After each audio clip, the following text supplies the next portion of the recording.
Welcome everyone to Southwestern Oregon Community College. Aren't the students here fabulous?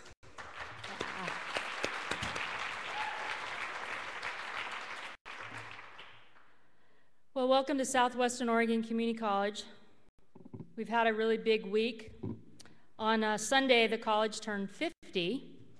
Looks pretty good, doesn't it?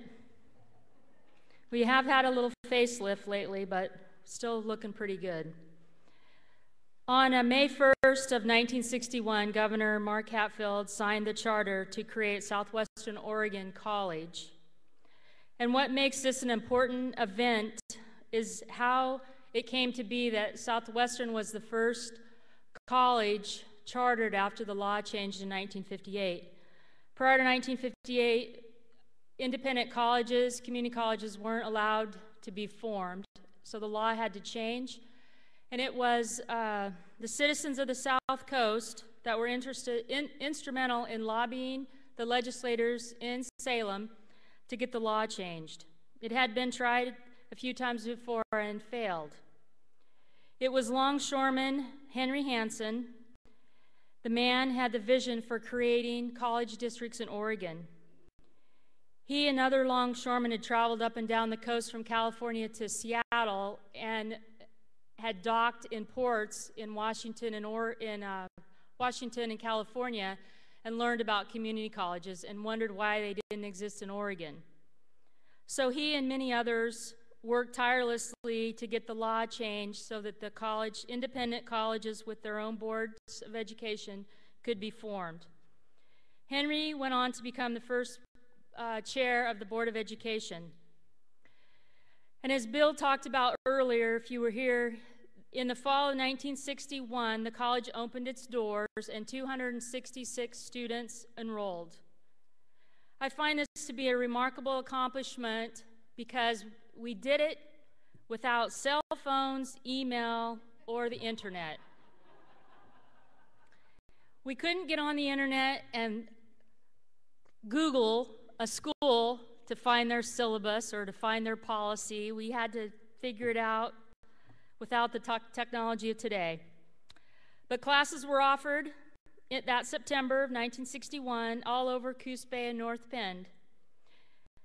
The other thing that's ironic about that is at the time we offered classes all over the district because there was no campus.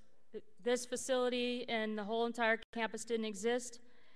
Today, even though we have this beautiful campus, we continue to offer classes all over the district because that's the right thing to do and that's what the citizens want.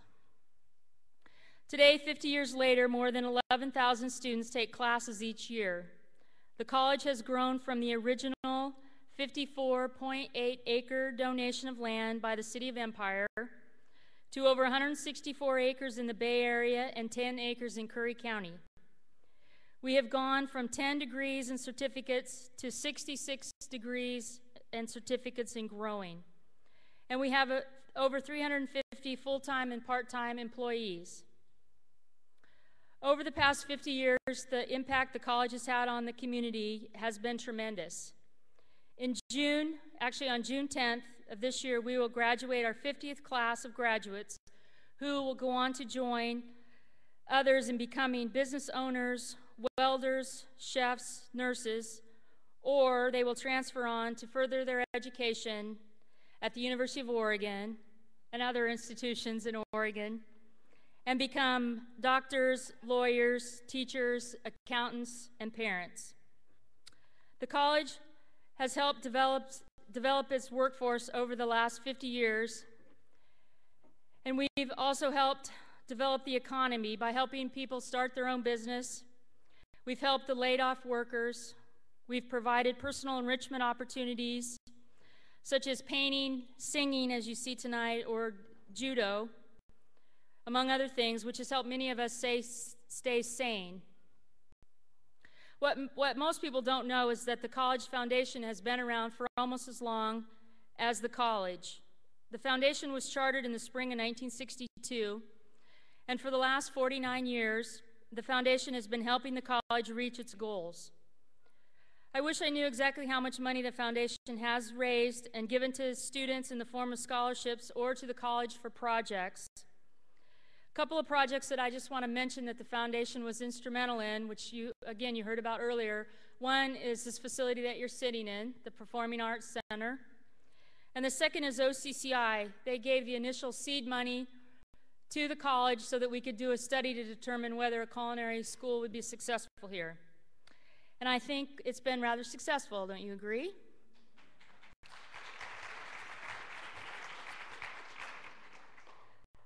So our foundation records prior to the days of computers aren't so good, so we don't know the exact dollar amount that has been donated, but we know it's been substantial.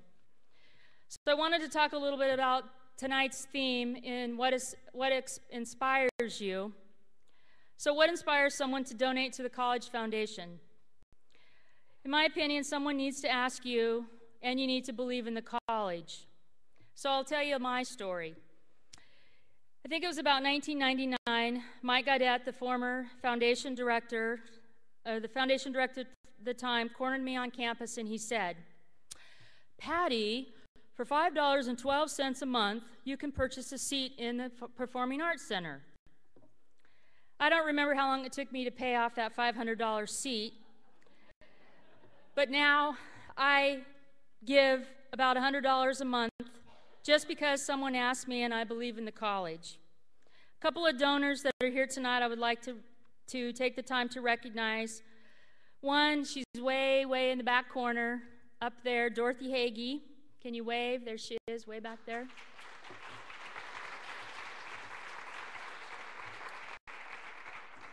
Dorothy is a former Board of Education member for, I think we've discovered 9 years, and a longtime educator, teacher in the Coquille area, and a donor and supporter of the college. Dorothy, it's really good to see you. She's 93 years young, and thanks so much for coming over. Another donor that's here tonight is Carol Bachman. Carol, there's Carol in the middle. Carol's a recent donor to the foundation, and she told me tonight that she'd been going through records, and her husband was the contractor that built Empire Hall, which is the original building that you were in tonight before you came into the Performing Arts Center. So again, that tells you the impact that the community has. Many of the businesses that were involved in building the college still exist today. So thank you, Carol, for setting up an endowment and being here with us tonight. I am passionate about the college and the impact it's had on our community. I enjoy traveling around the district and hearing all the SWOCC stories. It's been especially fun as we move into the 50th year, as we look for alumni. We are trying to find the original 30 people from the class of 62 and the 50 ASG presidents. And hear those stories. There are some really interesting stories and things that have happened.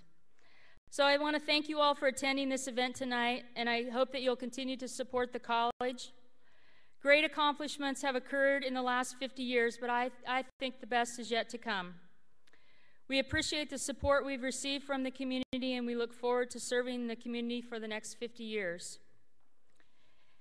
Now I'd like to introduce Bill Lansing, who will introduce our speaker tonight. Many of you know Bill.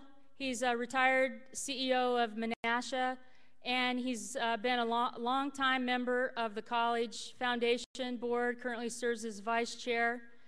And he is, as he mentioned earlier, volunteered to write the college memoirs. He has another story about how that happened, but he did volunteer. And that book, I think there might have been a display out in the lobby that will give you a snippet about what that book's going to be like, the first chapter.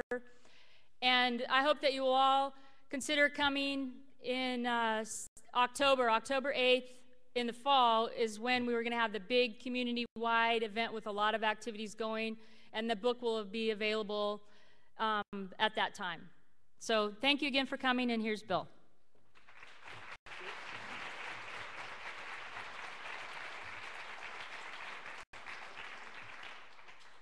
Well, let me add my second welcome for those of you that didn't attend the dinner to Southwestern Oregon Community College Foundation event. I would like to welcome all of you to this first lecture series that we intend to continue after this inaugural episode. Before I introduce our speaker, I would like to recognize Dick Viju, our chairman of the board. Dick, could you stand up and be recognized for all the work you do? Thank you very much. I also would like the full board to stand once again and be recognized, along with the Board of Education. If you'd both stand together and be recognized, I'd appreciate it. Come on, guys, get up. Thank you.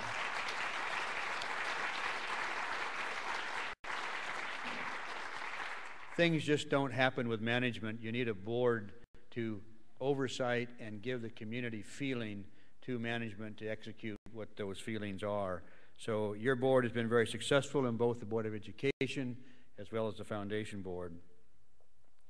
I guess we're going to have a short video now. Karen's my boss. Where is Karen anyways? Thank you. Just let me introduce Karen one more time, is that she makes things happen. She's our executive director of the Foundation Board, so thank you. So let's go with the video.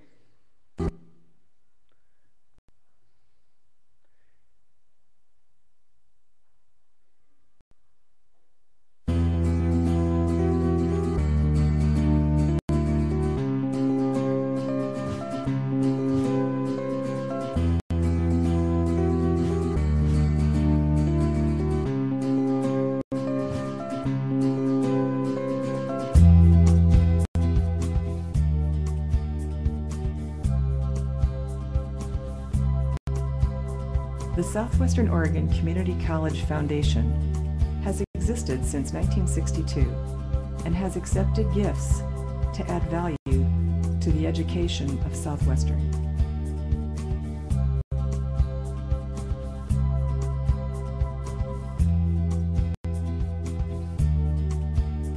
Most of us dream about a house by the sea, a barn big enough to hold our treasures, a garden with room for flowers and a weeping spruce, a woolly dog who comes when called, and a college campus in Brookings.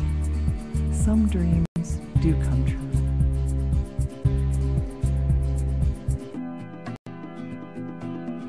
Thank you to our students who believe in your own potential.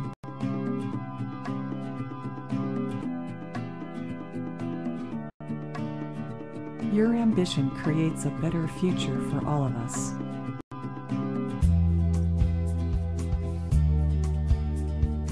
Thank you to the college staff who create an environment for student success and community engagement. Thank you to the faculty who inspire us to do more. Thank you for resources that reward innovation through faculty awards. Thank you for planting a seed for a tree you may not sit under. Our message today is to thank you. Thanks to the faculty, students, volunteers, and our generous donors. Thank you for generosity that feeds our senses and our spirit.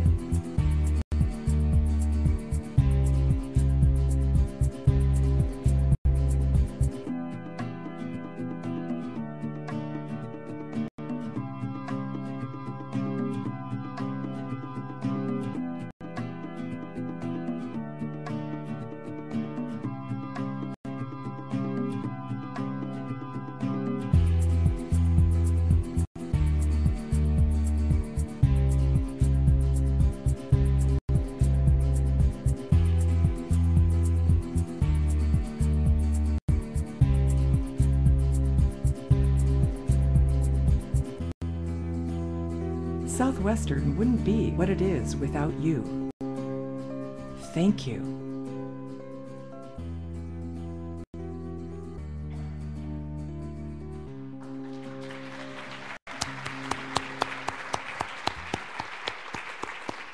Wasn't that well done? Thank you, staff, for doing that.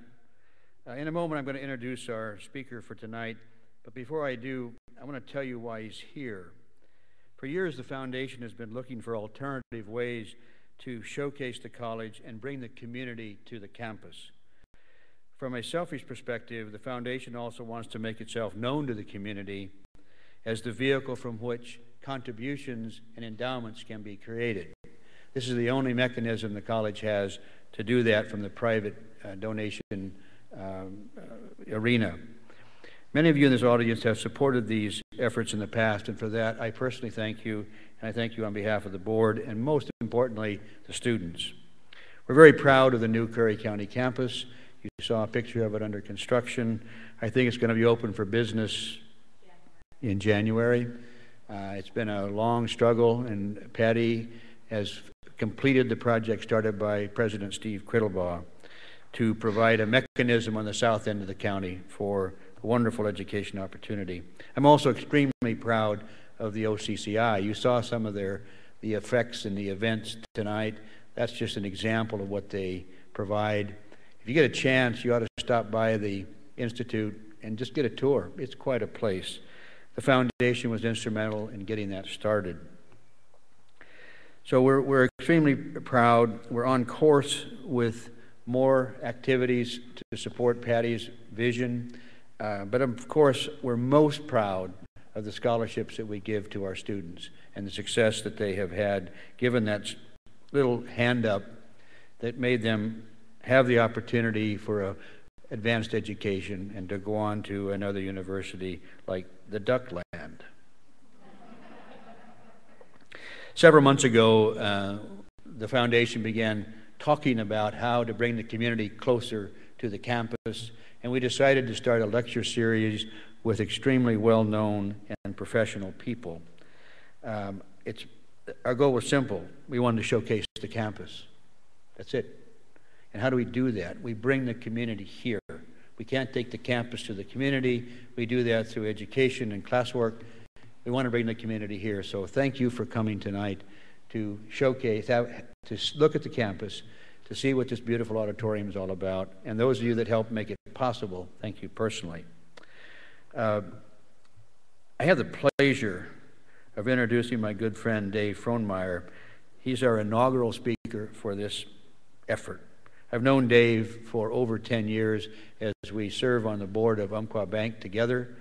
And when I think about Dave from this window, I was just thinking about what Dave has meant to me. And 4 words sort of pop up to describe Dave. The most incredible person with integrity, brilliant intelligence, intuition, independence, and finally, a huge dose of grace. So I am honored to stand up here on the same podium with this man. Dave has sent me a little bit of his background. I know some of it, but let me just peruse through this if I might.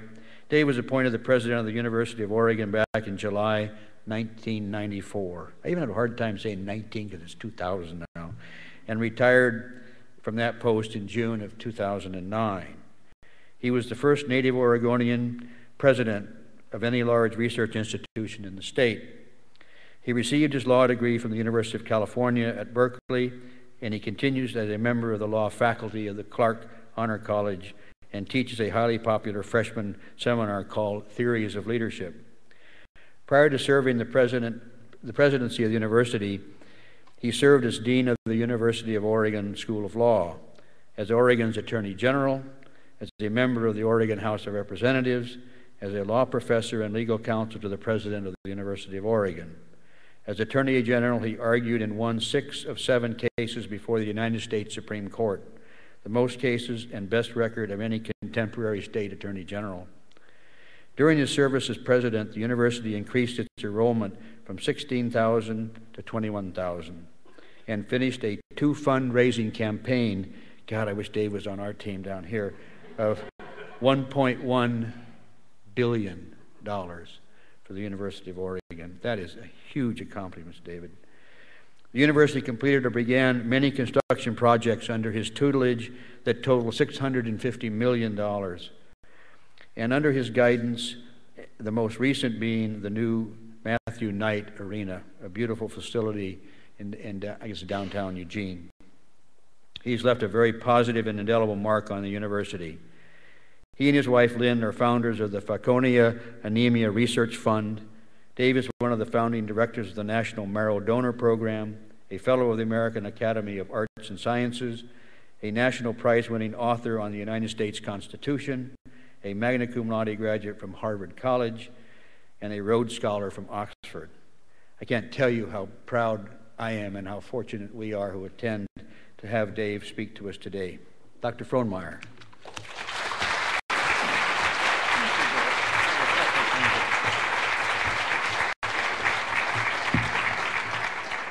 Thank you, Bill, for that very generous introduction. Thank you all for this warm welcome. Bill, President Patty Scott, thank you for the effort that you engage in on behalf of students, those 11,000 annually who are given something precious, something priceless, because of the efforts collectively of everyone in this room. Thank you for that. A great part of my life, as Bill has obviously just described, and by implication has been spent devoted to undergraduate education and to furthering the cause of education.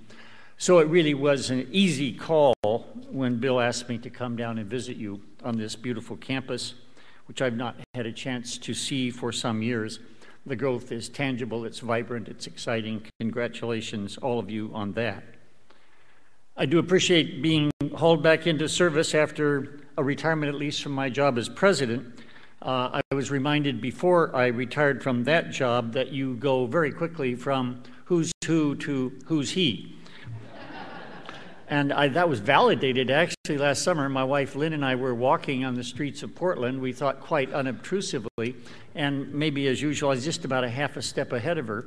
So she heard the couple that came the other way, and they just passed us, and the gentleman turned around and he said, "Didn't that used to be Dave Frohnmayer?"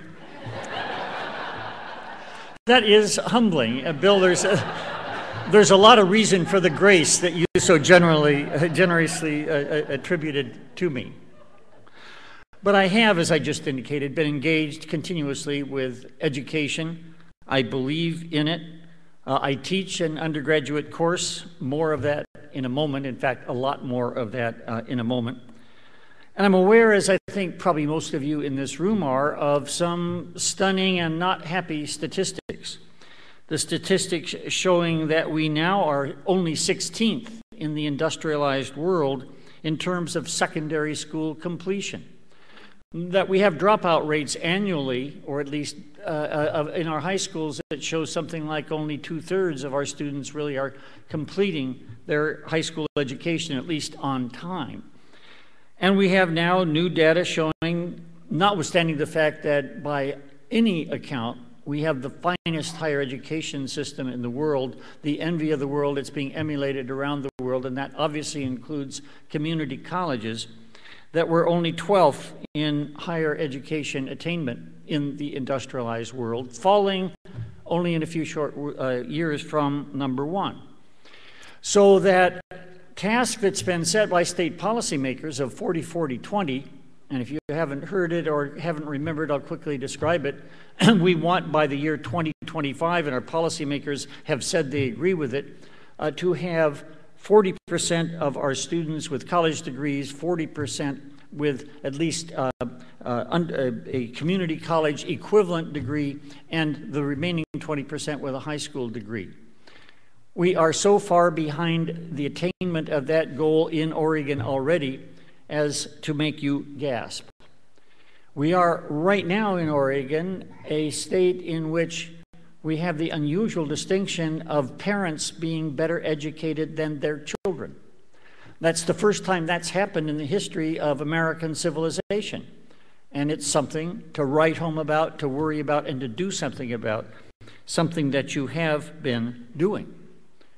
At the same time, we know we have all of this rowing to do in terms of educational attainment, educating our kids where they can get access to education when they're place-bound, the way you deal with your client students. We're bombarded with new forms of learning, new forms of information. My former colleague, Phil Schulbert, now president of Abilene Christian University, spelled out these stark statistics just recently. He noted that we have in the United States about 500 television stations, about 10,500 radio stations. We have already 350,000 applications for an iPhone, and we have more than 1 trillion web pages that have emerged. In the last 60 days, more information was uploaded into YouTube than ABC, NBC, and CBS, broadcasting continuously 24/7 since 1948, could be producing. That's just in the last six weeks. It tells us something about the information age. It tells us something about the challenges of getting not only access to students, but access to student minds in this new emerging era. So nothing but challenges, of course, and that's why I admire so much what you're doing to support this great institution. I've studied recently an article celebrating a thesis written about learning in community colleges that was carried in the Chronicle of Higher Education. And in many ways, the study is reassuring in this central respect, that what happens in the classroom still matters. In fact, it matters profoundly. That professor who ignites the spark of learning or who responds humanly to a student still may be the single most important force in that student's determination to proceed on to degree and beyond that to education throughout the course of a lifetime. So the teacher matters, learning matters, and it's in that spirit that I offer tonight's remarks. Because what I teach in leadership studies, in fact, is teaching to freshmen. It's freshman students who come from not very different backgrounds than those students who are in this community. And in fact, I had some students from the Bay Area community here in my last class. And in that study of leadership theory that was born of my own admiration and inspiration from leaders, who are they, by the way? Elliot Richardson, for whom I worked in the Department of Health, Education, and Welfare, later famous as Attorney General, who resigned rather than fire the special prosecutor back in 1974. Robert Clark, a legendary president of the University of Oregon, for whom I worked as a legal counsel, a man of dignity, authority, immense scholarly learning, and great integrity. Tom McCall somehow seemed larger than life as a governor. I never served as a legislator under him. I began my term as a legislator just after he stepped down as governor. But inspiration to people really of both parties. My own parents, inspiring to me. Admiral Elmo Zumwalt, Chief of Naval Operations during the Vietnam War period. The Navy and other armed forces used Agent Orange. It's probably beyond question that his son, who was serving in Vietnam, contracted leukemia as a direct result of that exposure to Agent Orange. And Admiral Zumwalt helped to found the National Marrow Donor Program, on which I served in the founding board of directors. And what a great and wise man, inspiring man he was. Lincoln, Churchill. By now you get the idea, and it's quite correct, that I don't have a single most inspiring person, but that panoply, that collection of inspiring people led me sooner or later, probably nearly 20 years ago now, to say, I want to be a president who's in the classroom. I want to know what's going through my students' minds, and perhaps selfishly, but as it turned out enormously wisely, I want to learn some more about leadership theory myself. So I'll try to teach it, which is a pretty good way, actually, of trying to learn something. That seminar has lasted for the last 16 years. I teach it every winter term. And I've learned, I think, 3 things, at least. First of all, that leadership can be learned. The students make enormous progress in just 12 weeks. The leadership can improve, and it can improve through the course of a lifetime. And if we listen carefully and look carefully, the study of leadership is probably a study of the good life itself, a subject to which I'll return. Exactly 1 year ago today, my wife Lynn and I were packing our bags to leave Fiesole. It's a beautiful little community in Tuscany, as many of you might know. Maybe many of you have been there. Just outside the city of Florence, the great Renaissance capital. It's still a shining jewel. And I wanted to be there because I'd gotten library privileges in the Harvard Villa Itati, where the Harvard Institute for Renaissance Studies is.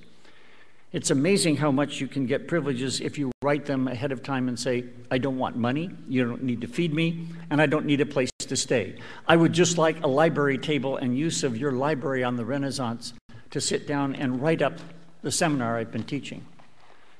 Well, the long and short form of it is that I went every day down a little stone path that probably carried ox carts since the 11th century on, from one little farm villa where we were staying to this Villa Itati, while my wife Lynn went into Florence and saw these wonderful treasures of the Renaissance that she hadn't seen since she was in college. We looked over the Tuscan landscape every night.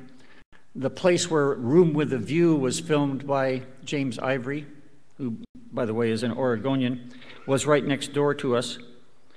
And I spent that time writing most of this manuscript, this monograph, on teaching leadership theory, which I now revisit, not in all of its 185 pages. Our time and your patience wouldn't permit that.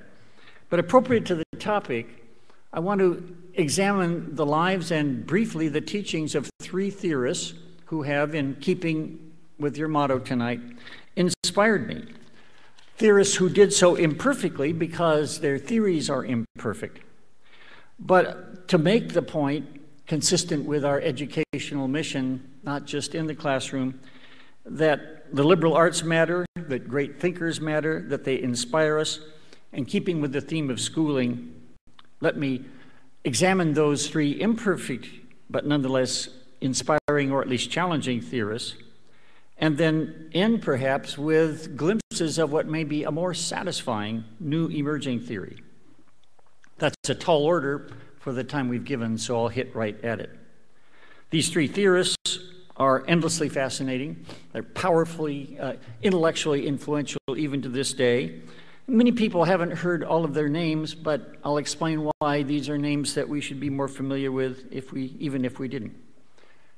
Niccolo Machiavelli, the first modern political science. He was modern nearly 500 years ago. He enjoys a really bad name, but he forces us to think about politics, about leadership, and about its relationship to ethics. Max Weber, a German sociologist whose lifespan began in the 19th century and ended in the early 20th century, a German sociologist, probably founded the school of non-Marxist sociology. He thought deeply about politics as a vocation, and he wrote a book, or an inaugural lecture of that name. He was a powerful intellectual force trying to establish parliamentary democracy in the Weimar Republic between World War I and World War II.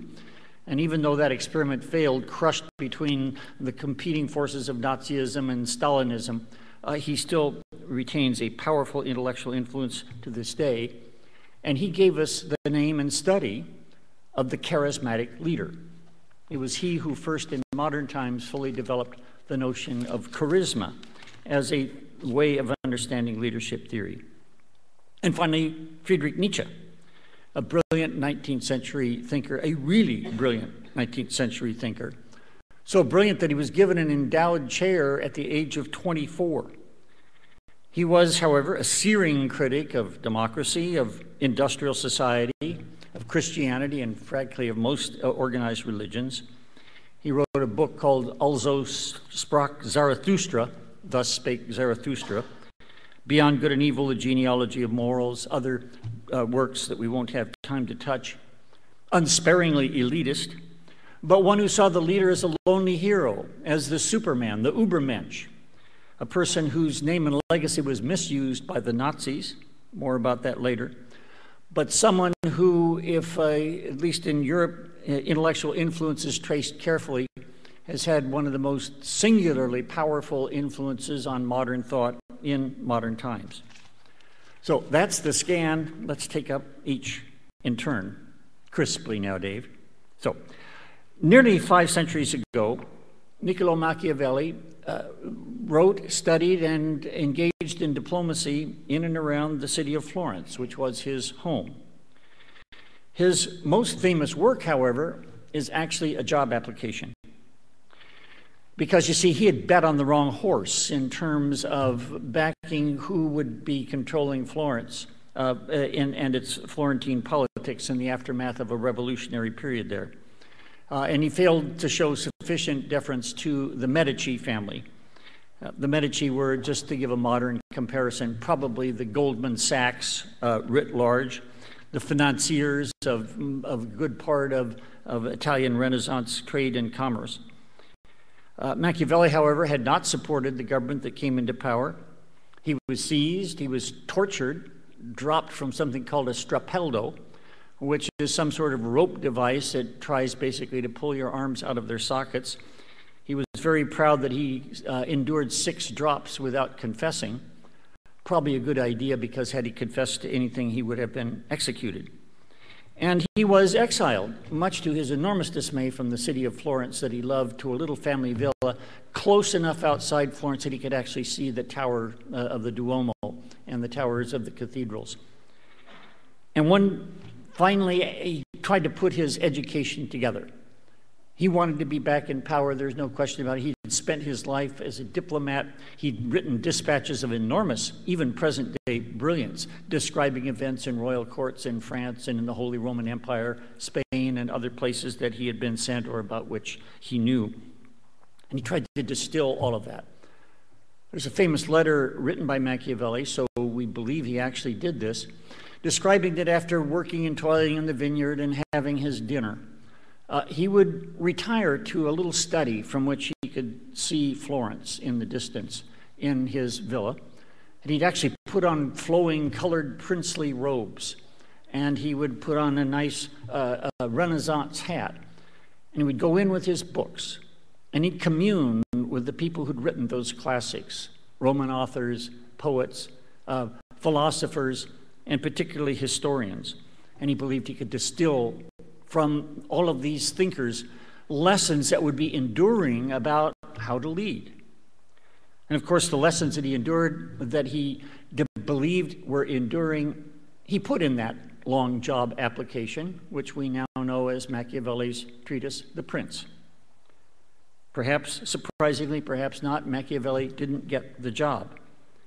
In fact, The Prince wasn't even published officially until after he died, but within 60 years it was so famous in all languages of the then Western world that Shakespeare in Merry Wives of Windsor has a line that says and refers to the evil Machiavel.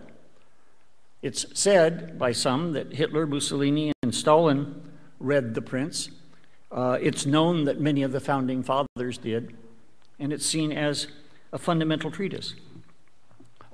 Why does it command, why does the name Machiavelli, why does the term Machiavellian still command such influence?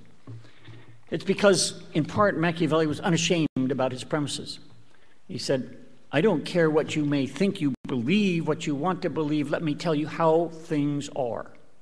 You need to study trends. You need to observe your environment carefully. You need to see what cycles repeat themselves, and you need to behave accordingly. And he had a pretty direct theory of human nature, and I'll read a very revealing sentence in which he states it. Quote, one can make this generalization about men. They are ungrateful, fickle, liars, and deceivers. They shun danger and are greedy for profit. While you treat them well, they are yours. They would shed their blood for you, risk their property, their lives, their children, so long, as I have said above, as danger is remote. But when you are in danger, they turn against you. That is a staggeringly unambiguous and pessimistic theory of human nature. And Machiavelli built a theory of leadership entirely around it. A leadership theory that said, trust no one, behave for your own interests. If it is in your interests, more particularly in your interests of preserving and enhancing the state, because without the state we are lost, you can even kill and do so mercilessly. You should feign good virtue, but know when to abandon it if it counts. You will, in other words, if you're in a leadership position, inescapably have dirty hands. Get over it, is his short-form message, apparently. The politics and leadership of surgical violence. Now, one can ask, and I want you to return to this, can you really pull that off? Does systematic deception even work now, when there is probably no word spoken by any political leader, however minor, that hasn't been captured in some archive and come back to bite you with some accusation that you're now flip-flopping on a position you've taken, or you're now, your corruption of 20 years ago has been discovered, even though you thought the statute of limitations had run? Can you really calculate 24/7? Can the leader ever sleep? Well, these are all questions that one might ask about Machiavelli. But there's a larger set of questions, which is, why is this theorist of, as I say, nearly 500 years ago, the Prince was written in the year 1513. So we're coming on its 498th anniversary. Why is it still so gripping? It's probable that he faces the question of ethics and leadership so unambiguously. And during those 2 priceless years that Bill described that I had the opportunity to spend at Oxford University, I had a chance to be in the presence of one who did inspire me at that time, Sir Isaiah Berlin, a man born in Russia, fled Russia, got all kinds of academic and other distinctions in the UK. He was a public intellectual. He was a spellbinding lecturer, and it's too bad he didn't write more. So much of what Isaiah Berlin has produced is the faithful notes of his students. But Berlin argued that Machiavelli is so contemporary because he basically split Western philosophy apart and it's never healed. And the argument that Berlin says Machiavelli really stands for, and this is heavy, so I'm going to try to do my best to make it as clear as I can without the benefit of Sir Isaiah Berlin's brilliant intellect. He said basically what Machiavelli is telling us is that there are 2 simultaneous moral universes in which we live. The leaders live in one with the stuff that they must do, and the rest of us live in the other one with something like a biblical 10 Commandments or Sermon on the Mount or ethical system that we believe needs to be observed on the other. And that the reason that Machiavelli is so disturbing is that the 2 universes can't easily coexist. That the good, the true, and the beautiful aren't all of a piece. And that you have to make up your mind, if you're a leader, whether you're going to be one part or the other. So no surprise then that Machiavelli provides us with these intellectual and ethical challenges that forces us to think more clearly what we're doing, why we are doing it, and whether we have, need, or are hindered by a moral compass in the process of leadership. Our second little vignette, Max Weber. I saw his home when Lynn and I were in Heidelberg, probably 4 years ago. It's just across the river from the Heidelberg Castle and the university. He was an upper middle class German with a very successful, famous family. As I mentioned, he was the founder of what generally is regarded as non-Marxist-based sociology in the Western world. So if you're a sociologist, you're either basically from a Marxian school or you're a Weberian. But beyond that, Max Weber gave us the term charisma. He was a student of religion, among many other things, and he saw history and religious leaders and tried to account for the unusual spellbinding characteristic of some of them. And he expanded that more generally into his study of and into our understanding of charisma as a form of leadership behavior and relationship. When my students and I study it, I actually start them out not with heavy Max Weber, that comes a day later. I actually show them film clips of John F. Kennedy, of Adolf Hitler, of Martin Luther King Jr., and of Bhagwan Sri Rajneesh, and ask them to observe whether there are things they see in common and whether they can find characteristics or aptitudes or skills or relationships. And I must say the students are profoundly interesting as observers. Most of these figures existed, lived, and died before they were ever born, but they're in many cases very astute observers. Weber said that there were 5 characteristics of the charismatic relationship. First of all, a person with extraordinary gifts, probably of speech, appearance, personality, magnetism. Charisma, by the way, means gift of God or gift of grace. It's something outside, above, beyond, more powerful than a human, perhaps. Second, there needs to be an environment of crisis, that things are unstable. Third, that there's a radical solution to that crisis presented to or felt by the charismatic's followers. Fourth, this may be most important in terms of what we like to understand, that the followers feel linked to the charismatic leader. It's very relational. They surrender their ego to an unusual degree, and that really raises the fifth characteristic, which is their consent is freely given. It's morally owed. It's not a transactional consent like, a chicken in every pot and you get my vote. It's, I must follow this leader. It's an unusual surrender of the follower's ego, which requires, of course, and this really is the fifth characteristic, that the leader needs to be validated through regular success in generating that transcendent feeling in the followers. Now, that means that the charismatic leader is not a monetarily directed person at all. At least that's not the nature of the appeal. It's not follow me and I will make you rich. It's follow me and I will touch your soul. Second is the reason that some charismatic leaders are successful even when things seem to fail is that they may put off the vision into the future, into the next generation. If you read the business literature, and I'm a pretty faithful review, at least scanner of the Harvard Business Review and what it has to say about leadership nearly every month, in that or other popular literature, you'll see the charismatic leader as a great leader, that charisma is seen as a positive virtue. Max Weber, to his credit, tells us, wait a minute, it's not so clear that charisma is a good thing. So beware the charismatic. First of all, the charismatic needs continuously to be successful. The moment there's perceived failure, the link is cut. And at least it creates doubt and disorientation in the follower who was so mesmerized by the seeming infallibility and visionary characteristic of the leader.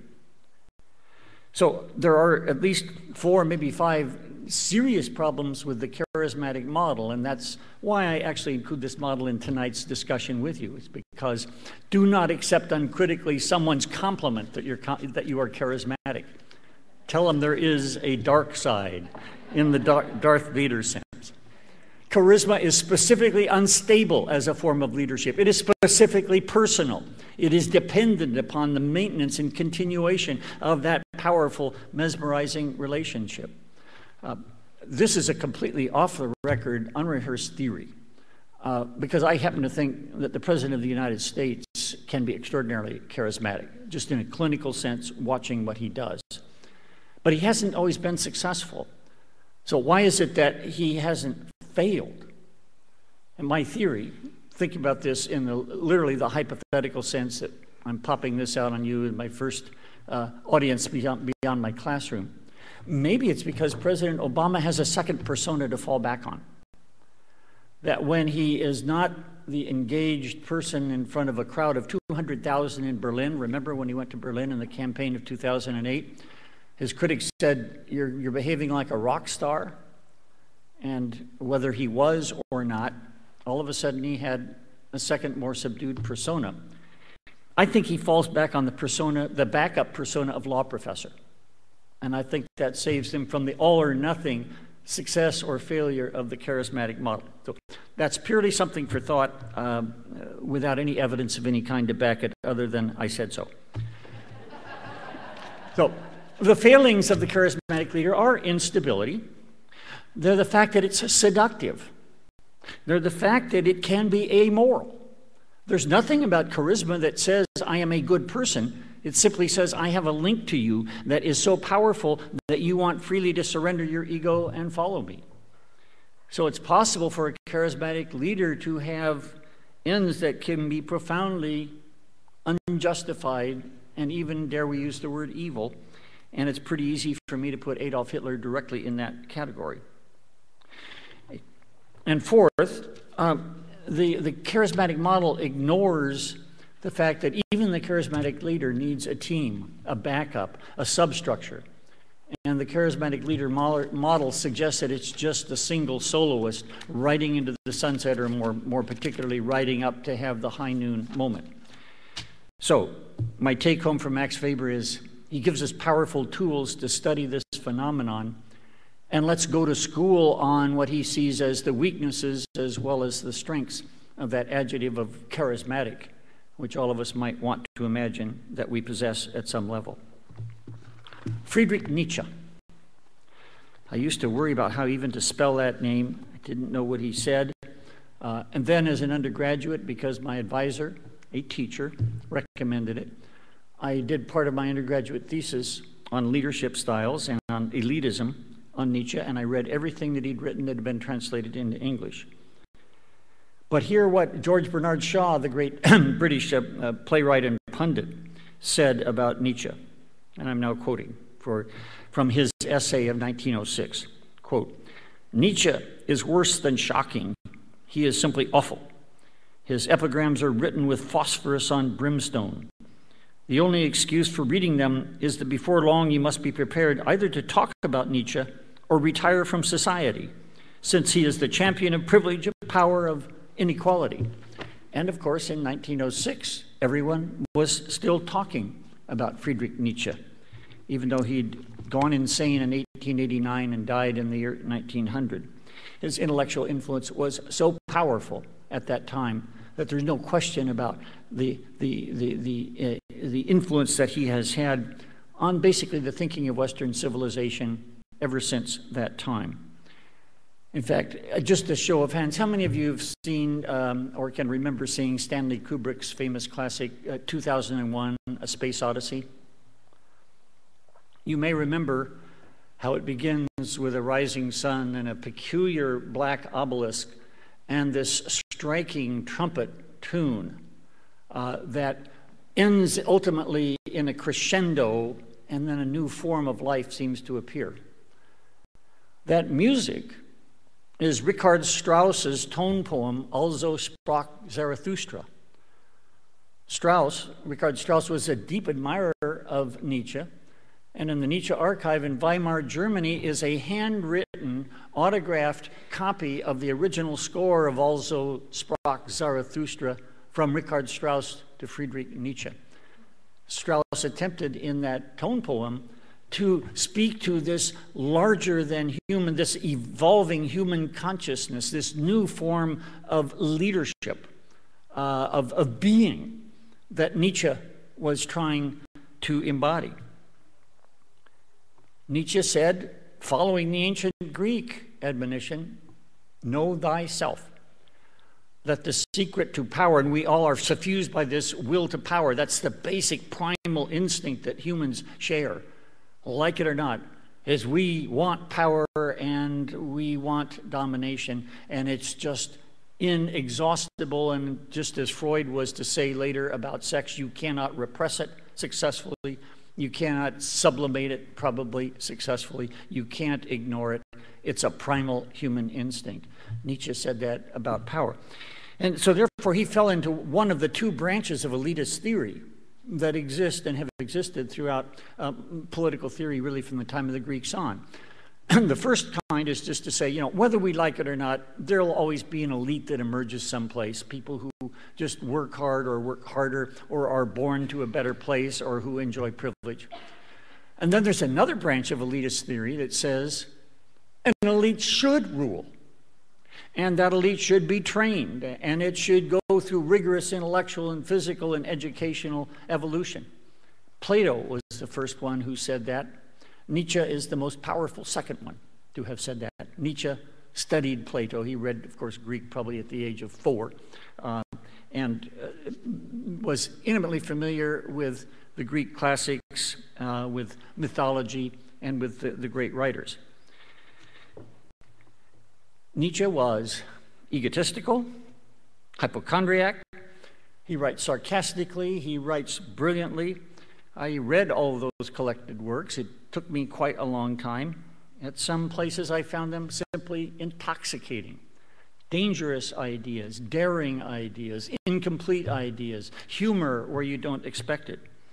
And as I said, he was egotistical.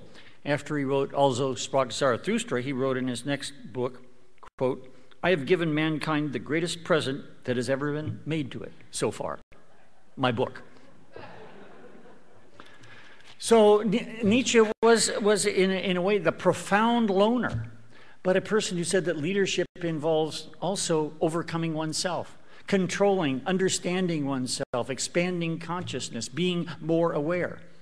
Freud said that he didn't read Nietzsche because he didn't want his own mind to be contaminated as he was developing his own theories. It's pretty clear that Freud did read Nietzsche, actually, and a couple of British psychoanalysts have traced that down and published a refutation of Freud's claim. So by more than a decade, Nietzsche understood the notion of sublimation, understood the notion of repression, understood the importance of dreams, and wrote about them. So powerful intellectual influence on us. He went suddenly insane and lived in his sister's home for 11 years before he passed away in 1900. The earlier biographers thought that he developed his insanity from syphilis. More recent work suggests that that's not even probable, or at least that that's not likely, that it may have been a major schizophrenic breakdown. But perhaps the worst for his immediate legacy is that by virtue of his incapacitation, Nietzsche's work was fundamentally distorted by his sister, who was married to a radical anti-Semite. She edited and re-edited his work. She suppressed things that would have been in the face of anti-Semitism, and it's pretty evident that Nietzsche himself was not anti-Semitic. He thought that was a base kind of hatred and instinct. But by 1934, in Nietzsche's home in Weimar, Germany, which is in the former East Zone, and Lynn and I visited that just a little less than a year ago on that same trip that we spent time in Florence, there's a little entry in the log of the archive building that said that in 1934, Nietzsche's archive was visited by newly elected Adolf Hitler, who gave 50,000 marks of his own personal funds for the maintenance of this archive. So here's Weimar, the great place of Goethe and Schiller, and the flowering of German thought and romance, the great flowering of the Weimar Republic. And Hitler polluted it, indeed, by saying that Nietzsche's Superman was really the Nazi super race, when Nietzsche would have had nothing to do with that idea, as subsequent biographers, one of them Jewish, has carefully, thoughtfully, and convincingly pointed out. So Nietzsche's reputation has to some degree re-risen, at least as a provocative thinker. Well, those are quick thumbnail summaries, or maybe you're saying to yourself they're not so quick. They're all rich, they're imperfect theories of leadership, and even the source of great evil. It's a consuming, horrible irony that just 6 miles from Weimar, this great Renaissance capital of Germany, is the concentration camp Buchenwald, which, to their credit, all modern residents of Weimar insist that you visit to have a picture of what happened during the days of the Third Reich. But what do we take home so far? Well, from Machiavelli, maybe there's a take home that there is a moral clash and that ethics are implicated deeply when we engage in leadership, and that we had better be thoughtful about the path and the course that we're taking. He also tells us to be clear and clean and surgically aware of your objectives. Know your environment. Be aware of what's around you, otherwise you'll lead stupidly. From Weber, we know that appeal is not enough, that results count, that leadership is a tough slog, and that politics is difficult, not easy, not slick, not charismatic, not instantaneous in its promise of success to a period of radical instability. And from Nietzsche, whatever else be his, he has an egotistical ethic, but from him, perhaps we can say there's a take-home of know thyself.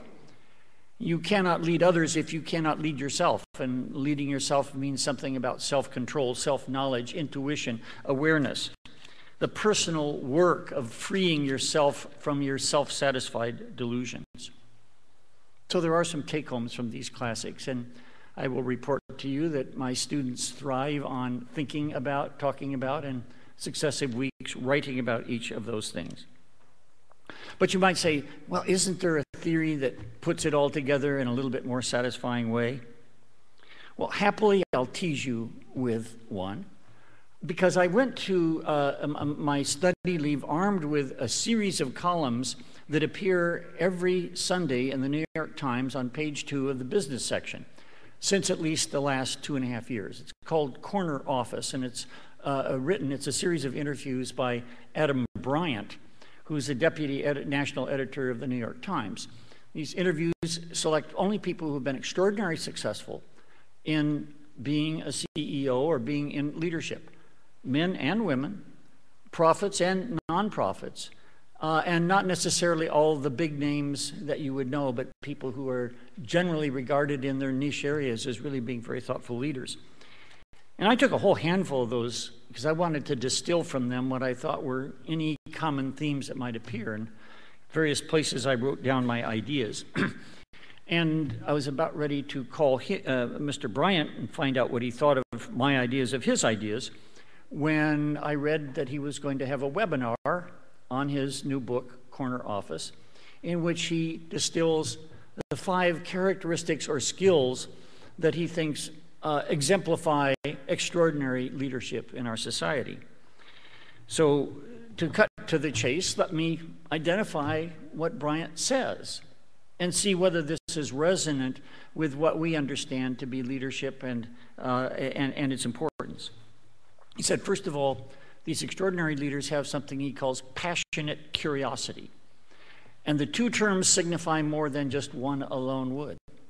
That there's a passion, of course, there's a determination, there's an enthusiasm, but it's also engaged in asking questions, not simply declaiming conclusions. That intellectual curiosity and just, how do things work? From the smallest to the largest, from what you're doing at home to what's on the job environment. Always asking, how do these pieces move? Passionate curiosity. Battle-hardened confidence. He finds any number of these great leaders have also had great failures. And they've gone to school on their failures. They don't put them aside, but they're battle-hardened in the sense that they've learned, maybe even early in their lives, how to face down adversity, personal, psychological, professional, familial. And that confidence somehow gives them a stamina and an endurance and even a flexibility that a person who's delusionally successful all the time would never have. A third characteristic, they have team smarts. Now, by the way, neither Machiavelli nor Nietzsche had team smarts. They were all going it alone. But team smarts means being in a room and being able to read the body language of other people, to know when someone's getting left out or when someone needs to be in, to figure out without some formal organization chart or going through all of these now legendary piles of books on team building, just being smart about how people working together can work together better. A fourth, a simple mindset, which is not the same thing as simple-mindedness.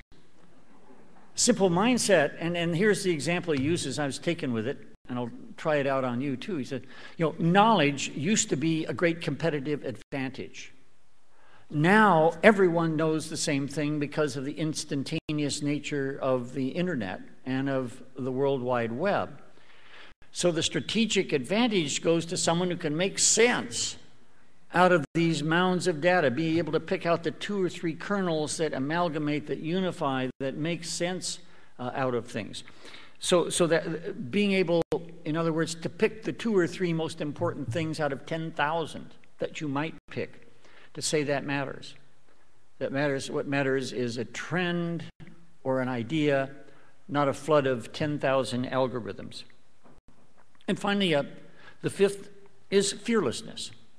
Not blind sort of stupidity running into brick walls, but being willing to embrace the unorthodox, making a lateral career move rather than climbing straight up a ladder, going to see something from a different perspective, taking a sabbatical from one's work and working for a charity.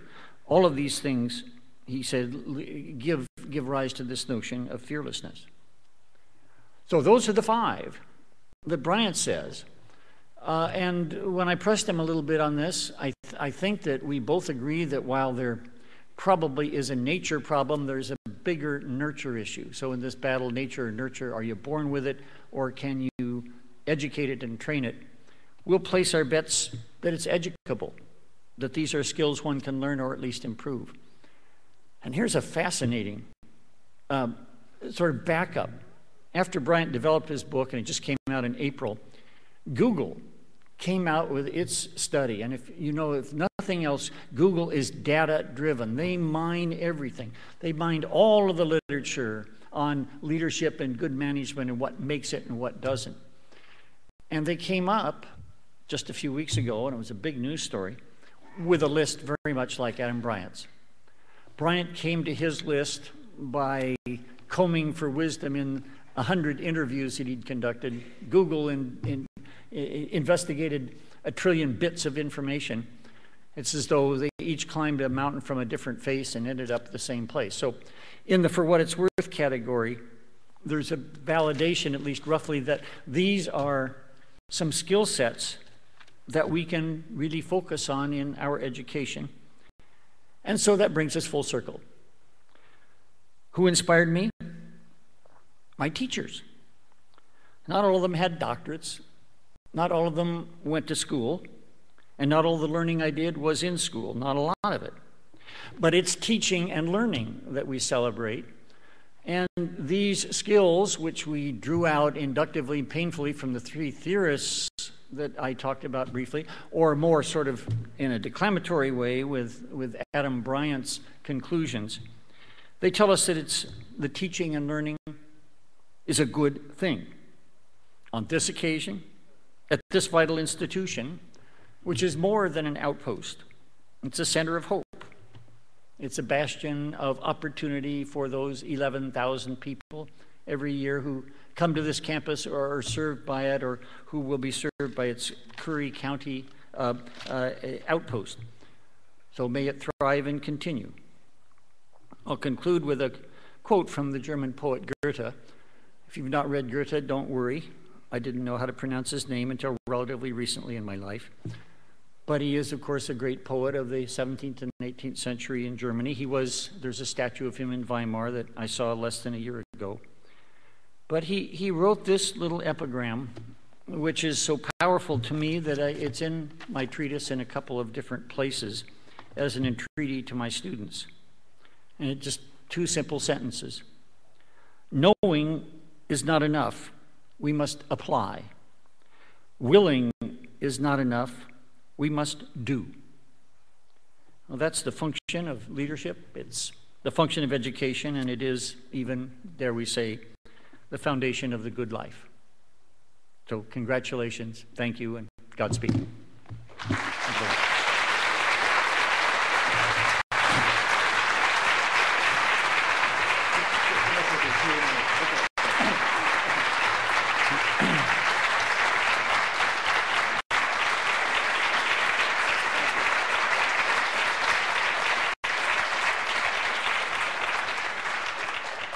Wow. What do you think? What are you going to do? I think Dave set the bar pretty high for the next speaker, and we'll work just as hard to find that person to come before the audience here and live stream on video. I'm not sure what all that involves. They were talking about it up there when I was here trying to get ready, and I had no idea what live streaming is. In fact, just the other day I learned what YouTube was. I thought it was one of those vacuum tubes in the back of the television set when I was a young boy. That was a YouTube. I didn't think I was going to learn things about the theory of everything. Einstein was looking for that, the theory of everything. Dave is looking for the theory of everything with his leadership work. I also am disappointed that Dave did not refer to the Pulitzer Prize future book coming out on the theory of everything. called Remembering the Past and Lighting the Future by a wonderful author that's in your midst, in fact, and standing before you. So, Dave, thank you very much for omitting that. But we have a few minutes. And Dave has graciously agreed to answer any questions. If you want to know how the Ducks are going to do next year, he probably has a good slant on that. So, Dave is here. Yes, please. Are you going to be able to read your treatise that you wrote? Here, Dave, come to the microphone. Maybe repeat the question. Well, the question is, will you be able to read the treatise that I have written? I'm co-authoring it with Barbara West, who has been teaching this seminar with me every year of those 16 years. It is currently in revision based upon student feedback of this year. So we will have a second cut on it in the next few weeks. And if you really would like to read through it, we'll send you a copy. It's called, this is only a preliminary title, and you'll see we're trying to ride two horses, and probably the horses will split paths, and I don't know which one we'll end on. It's called Teaching Leadership Theory, a preliminary monograph. Now, anyone seeing that in the bookstore is going to be pretty bored already, even though I swear to you it's very exciting stuff. But I use it, Barbara and I used it for our students in an honors college colloquium on advanced topics in leadership theory. Those students had not had my freshman seminar, so I said, here it is, read that in a week and we'll talk about it. And a very bright student liked it a lot, but he said, are you writing this for teachers or are you writing this for students? And rather directly we said, well, both. Well, the market for teachers is probably 35. The market for students may be more, but I'm not sure we want to divide it up because maybe we should have entitled it Learning Leadership Theory. We say why it is we think this seminar works. And why it works is actually has a lot to do with the theory behind a lot of community college teaching, incidentally. We teach freshmen with this. So that's a long-winded reply to your question. If you want to write to me, and after we get another edition proofread and out, which will be probably 3 or 4 weeks, I'd be happy to send you a copy. On your promise that you'll read it and send me critical feedback. Absolutely. Okay. Please. Your talk and thesis is a lot of classical theory. Did you all blend in any more contemporary leadership studies like Venice or Yes. Yes. Warren Bennis is all over this book. Oh, the question was, apart from these classical theorists, which we include, by the way, because there's a deliberate liberal arts underpinning to this course. We want students to understand that great people in a variety of callings, a variety of disciplines, have thought seriously about these issues. But we, of course, look to John Gardner, Warren Bennis, Edward Deming, the man who was not accepted in the United States, so he had to go to Japan and prove that quality, total quality output and learning circles and other things were good things to do. And then Ford Motor Company finally adopted them.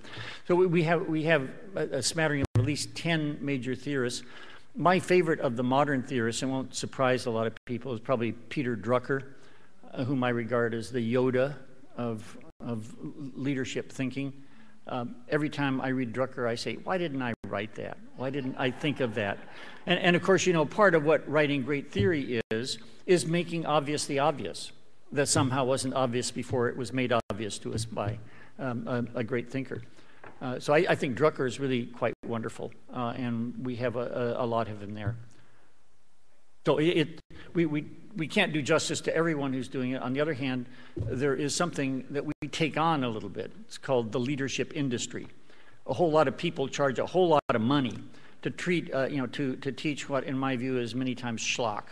But the Barnes and Noble and the bookstores and the airport bookstores are full. The shelves are full of the 5 secrets to leading, the 4 temptations of a CEO, leadership lessons from Machiavelli, these leadership lessons of Attila the Hun. Those are real titles, by the way. I didn't make them up. And there are kernels of wisdom in them. So the leadership industry has a lot of stuff out there, which is why we try to develop the students into critical thinkers so that they can read critically one of these things and distill the 2 or 3 nuggets and leave the rest on the sideline. Please. Yeah, it's obvious you love your subject. That was a wonderful, wonderful talk. In respect to education, I'm wondering if you ever thought about offering your class online through some mechanism where you would not be trapped into reading all those papers. But certainly your the way you present the material and so forth is extremely engaging for students. And it would be wonderful if that could be done so that students at other institutions, such as this one, could share in your experiences and drawing. Yeah. Okay. For the benefit of the questioner very flatteringly said that this might be a subject interesting to do as an online course, and would I ever be interested in that? I simply don't have the technological background or infrastructure to do that now. I'm not only not opposed to it, it might be kind of fun. Doing online, yeah.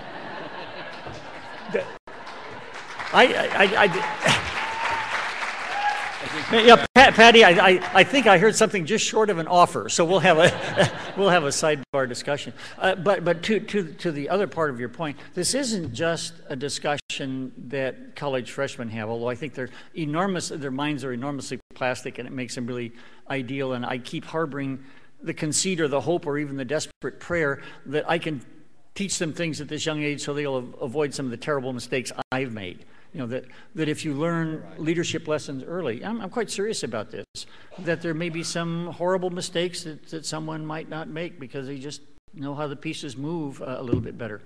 But I've had auditors in my seminar who are adult learners, and they claim that without necessarily doing all the reading and certainly not handing in the 2-page paper a week that I require, and that's read by 3 of us and critiqued in a way students have never been critiqued before.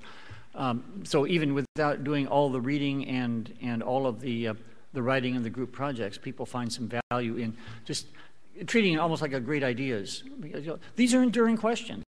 Can I give you the slam dunk answer on ethics and leadership? No, it's a terrible, emotionally draining question on what you do as a leader, and are you making choices that are irredeemably evil in some consequences that you just have to make. That's one that keeps leaders up at night. And I don't have a formula answer for that. So we just need to ask and re-ask and recut this pie. And adult learners find this every bit as challenging as young students do. So thank you for the suggestion. Well, I think we probably ought to thank Dave one more time. Thank you. Thank you for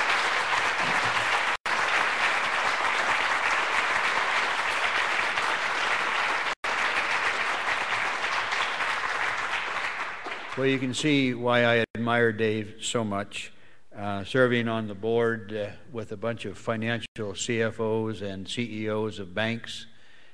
And you ask Dave about balance sheets, he brings up Nietzsche. You talk about income statements, and he brings up, what's the guy that wrote the book, Adam Bryant. Now, what does this have to do with understanding the running the business? It has everything to do with it.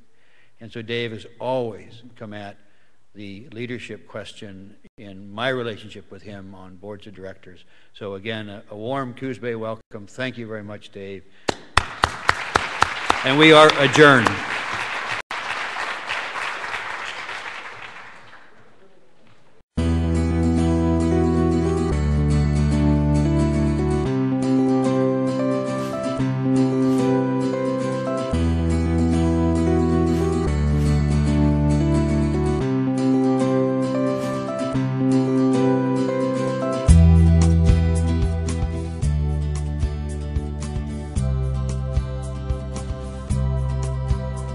The Southwestern Oregon Community College Foundation has existed since 1962 and has accepted gifts to add value to the education of Southwestern.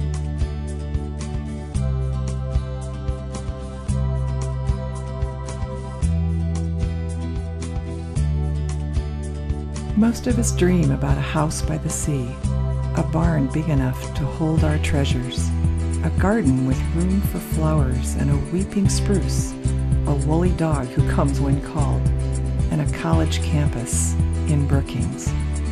Some dreams do come true.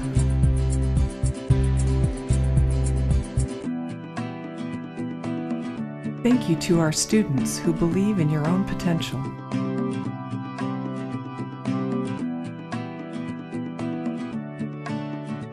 Your ambition creates a better future for all of us.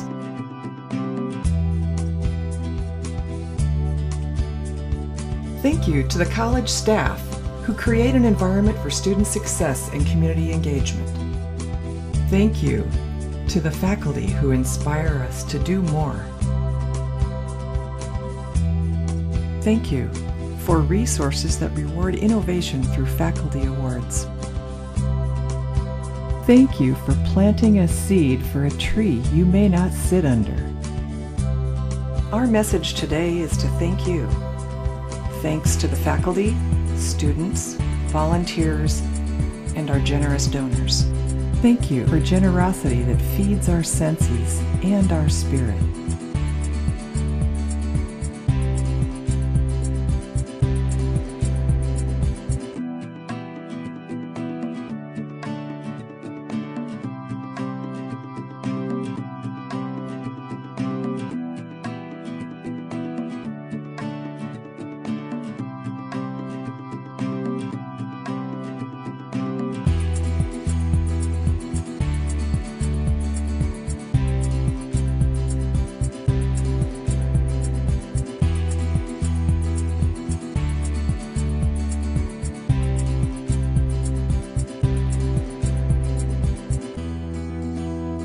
Southwestern wouldn't be what it is without you. Thank you.